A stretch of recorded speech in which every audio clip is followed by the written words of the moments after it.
Sick of getting AI art that almost works but misses the mark? Let's fix that today with 5 simple prompt tweaks that instantly boost your results. I am a huge and firm believer in keeping things simple because a lot of the time we're not quite sure what it is that we want to do with our AI art. We don't really have the goal in mind. Some people like just messing around. Give me a cartoon version. Give this in a Pixar style, right? Some people are phenomenal and they know exactly what it is that they want to do.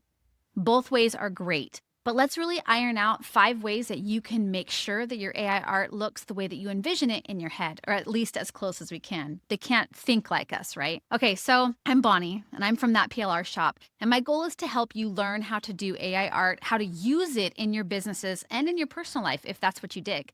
I am all about keeping things simple and accessible. We'll talk about free tools as well as tools that I pay to use, and we'll also talk about how to access AI Art Club with That PLR Shop. Okay, so here at the PLR Shop, we're all about helping creatives like you get the most out of AI tools, especially when you're using that art to sell digital products or build a business. You can even use AI art in your social media. You can use it in Pinterest. You can use it in just about anything that you're doing and still maintain that human touch that people look to creators for. So what we're going to talk about first is a vague prompt. What is a vague prompt? Well, if you go in and you say, I'd like you to make me a flower. There are hundreds and hundreds and hundreds, I would even say thousands of different types of flowers throughout the world. So you're kind of asking for a needle in a haystack, and you haven't even identified what color the needle is or what kind of a needle you're looking for. So maybe it's more like a needle in a needle stack at this point.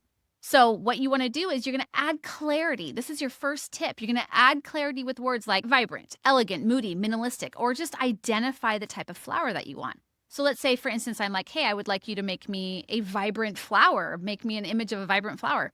You're still going to get just about anything. However, if you say, I would like a vibrant daisy or a vibrant bouquet of daisies, or maybe a vibrant bouquet of roses, or let's take out vibrant and let's just say an elegant bouquet of irises or roses. Okay, I've done some of these already in my AI art club. I never over prompt with my stuff. I always am like this is what I'm looking for. Let me see what you have. And I usually really love what they come up with. But again, you can still redirect them with just the tweak of 1 or 2 words, okay? But when I'm saying them, I'm also saying like it could be Midjourney, Ideogram, Playground, Leonardo, Bing, any of these guys, Chat. They all just rely on the prompts that you give them. Okay, the second tip that I would give you is to set a scene or style. This would be like your location, time of day, maybe a vibe that you've got going on. If you're thinking, I want Regency romance style of a vibe, right? Like Jane Austen-y, but you kind of let it go and you don't say that you need it maybe afternoon and you need Regency, you're kind of leaving out a huge tool in your toolkit.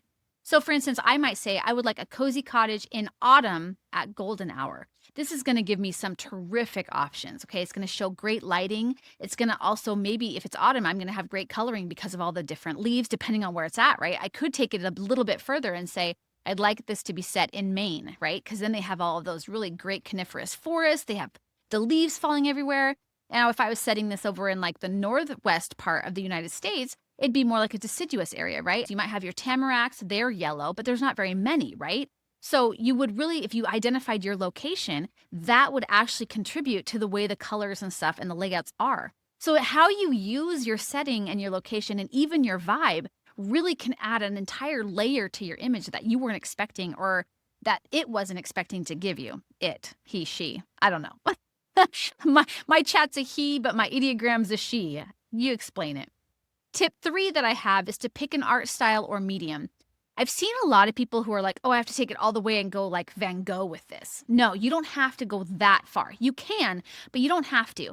Especially when you start talking about ethics and stuff. Like, what is the ethics that I'm looking for here? Do I really want to say Van Gogh and kind of take that style? Or maybe I just keep it simple and say, I'd like this in like watercolor, or I want this in a comic book style, digital oil painting. Maybe in the style of, modernism or boho, right? So that is a style that I'm identifying without it being on someone else's specific work, okay?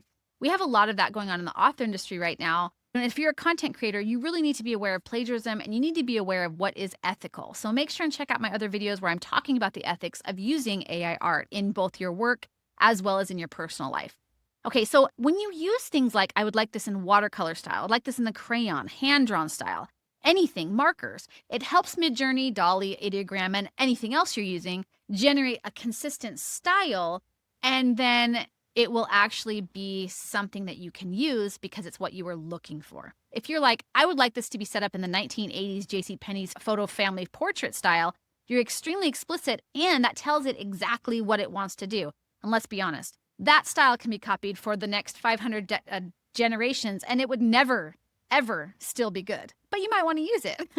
Okay, tip 4 is if you are like the type of person who understands lenses, you understand cameras, and you want to take it a little bit further, you want to go like a photorealistic kind of a shot, then you would add in things like your camera type or your lens style. So for instance, you could say, I shot this on a DSLR, or I'm using a macro lens. You could even say something like, we want to do this in the style of the sepia old school images. I mean, they would even put in like the little artifact, right? The image artifacts. So you could take it a step further and say, this is what I want you to do.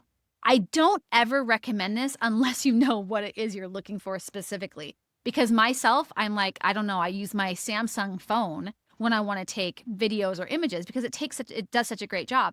But then I have friends who are photographers and they're like pulling out these amazing things with these scopes and these lenses. And I'm like, yeah, that doesn't matter. But then their photos are significantly better than my photos because they understand the lenses. So that's something to only use if you really understand the differences and what they actually will do to the images that you're asking it to create, okay? The 5th tip I would say is to use your ratios and composition cues appropriately. Make sure that if you are not setting them up already in your like Ideogram or your Midjourney, and you're not already setting your aspect ratios like manually, make sure that you identify them as AR, or it's going to be centered, or rule of thirds. Use your wide shot. We're going to do portrait orientation.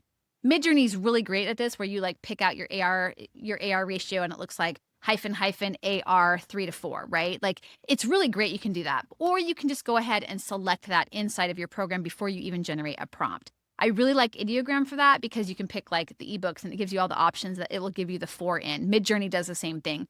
So for the most part, what I do inside of AI art is I usually do a 1-to-1 style, but lately I've really been leaning towards making sure that I have a nice wide landscape set up, like a 4:3. I would even try to go for something like a custom size that's more like a 5:4, nice and big and fat. This size, like on the wide side, because then people who want to do like coloring books or journals, they've got a full wrap of that image rather than just a thin ebook style, like front style, right? Or a Pinterest image. So anything like that is totally customizable. You just have to identify what it is that you want. I think this is really great to understand because you have to understand what you're using it for. So I'll use the 1-to-1s for social media images that I'm doing, or like I said, for stickers. This is really great for anything like that because, I mean, hello, it's square and it's easy to use, right? So understanding your goal or the purpose of your AI art will help you determine which aspect ratio or even any of the last 5 tips that we went over. Okay, I want you to like and subscribe. Down below, grab our Prompt Like a Pro cheat sheet that I have. It's a little booklet. It will actually help you figure out all of these different types of aspects. It's a workbook that will walk you through becoming a better AI artist with your prompting and what tools you want to use. Hit like and subscribe, and if you have any questions, put them down below, and please come and join us in our free Facebook group. We have some great tips and tricks that are always coming up, and we're usually talking about the awesome art that we're offering in the AI Art Club. Love saying that. All right, guys, I hope you have a great rest of your day. Stay creative.